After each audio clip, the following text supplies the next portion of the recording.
Daniel Harrington stepped out of the arrival terminal with the calm confidence of a man who owned half Hi, a what can I skyline get in for 3 you today? different countries. As the founder of a global tech empire, his days were usually filled with board meetings, private jets, and 5-star hotels. But tonight, after a long international flight and an unexpected delay due to bad weather, he found himself inside a small, quiet airport cafe instead of a luxury lounge. The cafe was warm and softly lit, with the comforting scent of fresh coffee beans floating through the air. It was simple: wooden tables, handwritten menu boards, and soft instrumental music playing in the background. Daniel wasn't used to places like this. He usually had assistants ordering for him. When he reached the counter, he glanced at the menu and tried to order in Spanish. His pronunciation was clumsy, and he hesitated halfway through the sentence. The people behind him shifted impatiently. Then he heard a gentle voice. "It's okay. You can speak English if you'd like." He looked up. The barista standing before him had warm brown eyes and a calm smile. Her name tag read Sophia. There was something different about her, not flashy, not dramatic, but quietly confident. Relieved, Daniel switched to English and explained his complicated order. She listened carefully and repeated it back perfectly. But before he could respond, a French couple stepped forward, struggling to communicate.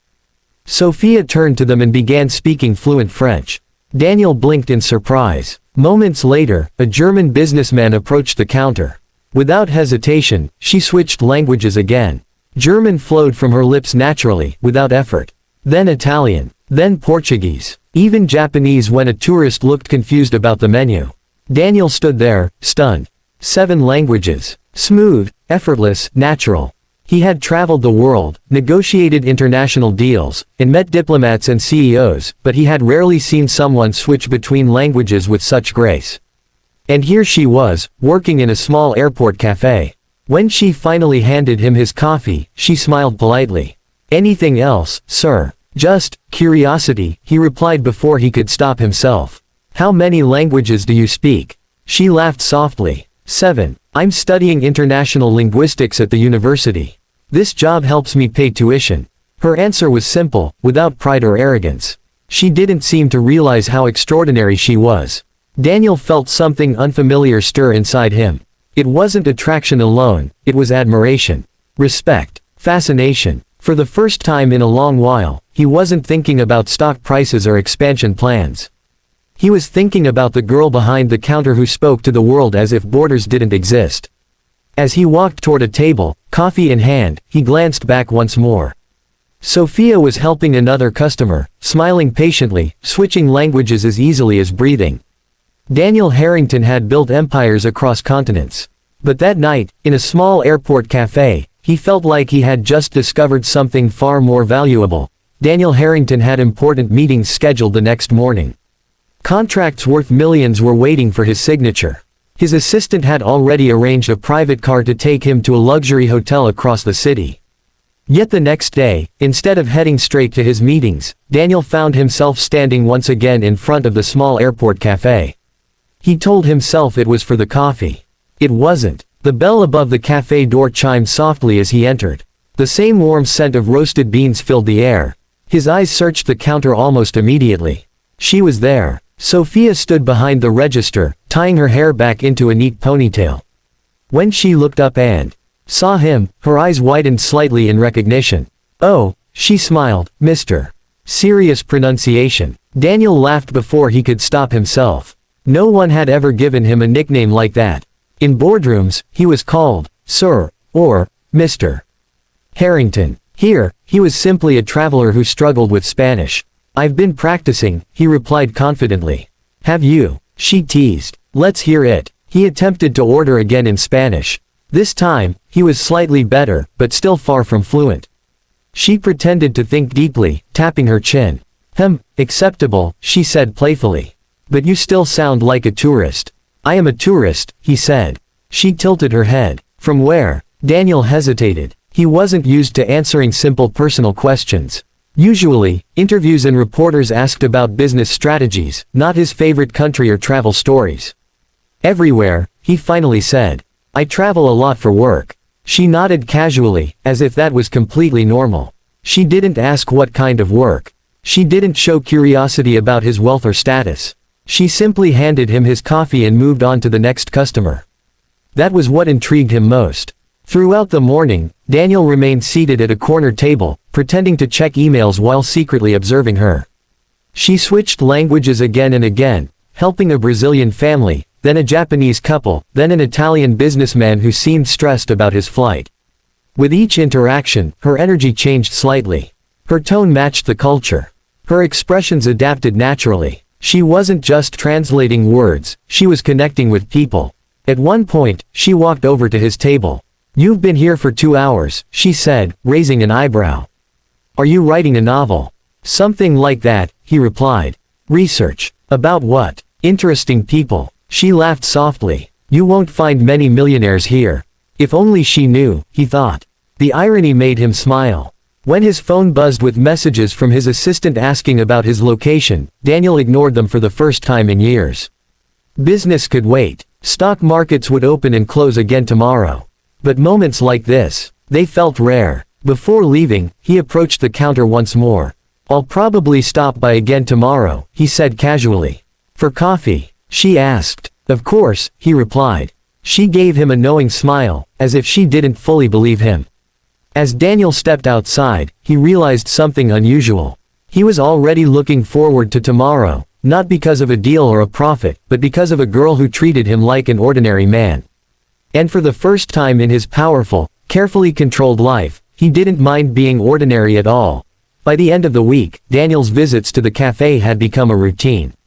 Every morning before meetings, every evening before returning to his hotel, he stopped by to see Sophia.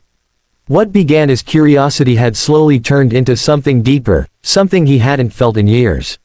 Sophia had grown comfortable around him. She no longer called him Mr. Serious pronunciation. Now he was just Daniel. They talked about travel, cultures, and dreams. She told him she wanted to work for the United Nations one day, helping people communicate across borders. He admired her ambition, yet there was one truth he continued to hide. One afternoon, the cafe was unusually busy. Travelers rushed in and out, dragging suitcases behind them. Daniel sat at his usual corner table when suddenly the door burst open, not with customers but with cameras.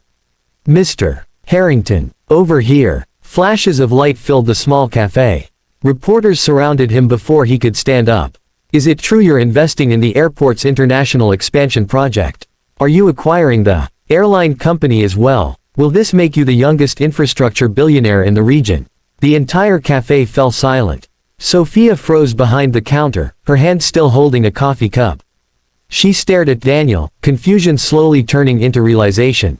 "Harrington," she whispered. One of the reporters continued loudly, "Daniel Harrington, CEO of Harrington Global Technologies, can you confirm the $10 billion investment?" $10 billion. The words echoed in the quiet cafe. Daniel felt his chest tighten.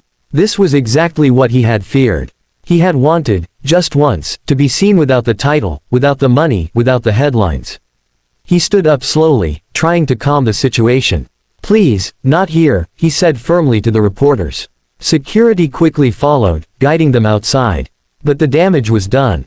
When the cafe door finally closed and silence returned, Daniel turned toward Sophia. She was staring at him, not with excitement, not with admiration, but with disbelief. "You're that Daniel Harrington?" she asked quietly. He nodded. "The billionaire?" "Yes." Her fingers tightened around the counter. For a moment, she looked hurt, not impressed. "Why didn't you tell me?" she asked. Daniel stepped closer, lowering his voice. "Because I didn't want you to treat me differently." "And you think I would?"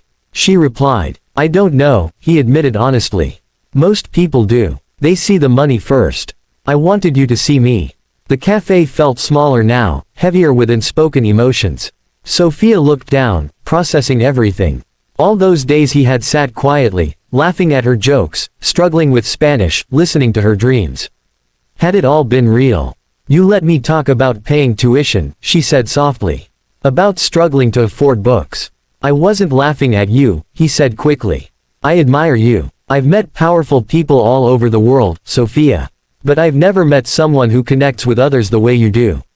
She searched his eyes, as if trying to see whether the man in front of her was still Daniel, or just a billionaire in disguise. Finally, after what felt like forever, she sighed. You still pronounce Spanish terribly, she said quietly. Daniel blinked in surprise. A small smile appeared on her lips. Relief flooded through him. But, she continued, next time, no secrets. He nodded. No more secrets. And for the first time since the cameras flashed, Daniel realized something important. Losing his wealth would never scare him as much as losing her respect. And somehow, he hadn't lost it. After the truth was revealed, things between Daniel and Sophia changed, but not in the way he had feared. For 2 days, he didn't visit the cafe. Not because he didn't want to, but because he wanted to give her space. He knew the revelation had been overwhelming. He didn't want her to feel pressured or watched. For the first time in years, Daniel Harrington felt nervous, not about a billion-dollar contract, but about a woman's opinion of him. On the third morning, he returned. The bell above the cafe door rang softly as he stepped inside. His heart beat faster than it ever had during a business presentation. Sophia was there. She looked up. For a brief second, their eyes met. There was no anger in her expression now, just calm thoughtfulness. You disappeared, she said. I didn't want to intrude, Daniel replied honestly. I thought you might need time. She studied him for a moment, then nodded. I did. He stepped closer to the counter, but this time there were no reporters, no flashing cameras. Just the quiet hum of the espresso machine. I meant what I said, he continued. When I'm here, I'm not a billionaire. I'm just Daniel. She crossed her arms lightly. You can't stop being who you are. I'm not trying to, he said. I just don't want money to be the loudest thing about me. Her expression softened. Over the next few weeks, Daniel continued visiting, but differently. He didn't sit for hours anymore, ignoring business. He respected her time, her work. They talked during her breaks. They walked outside the airport after her shifts ended. One evening, she mentioned how difficult it was for many talented language students to afford international certification exams. They're expensive, she explained. Some of my classmates are brilliant, but they'll never get the chance. Daniel listened carefully but said nothing. A month later, the university announced a new anonymous scholarship program for language students. It covered exam fees, travel grants, and study materials. Sophia found out about it from a professor. She suspected immediately. That night, after closing the cafe, she confronted him gently. You did it, didn't you? Daniel didn't deny it. It wasn't charity, he said. It was investment. In people like you. She looked at him differently then, not as a billionaire solving problems with money, but as a man who had listened. You didn't put your name on it, she noticed. I didn't need to. Silence filled the cool evening air outside the cafe. Planes roared softly in the distance. I've traveled my whole life, Daniel said quietly. I've built companies in cities I can barely pronounce. But every time I board a plane lately, there's only one place I want to return to. She felt her heartbeat quicken. You, he said simply.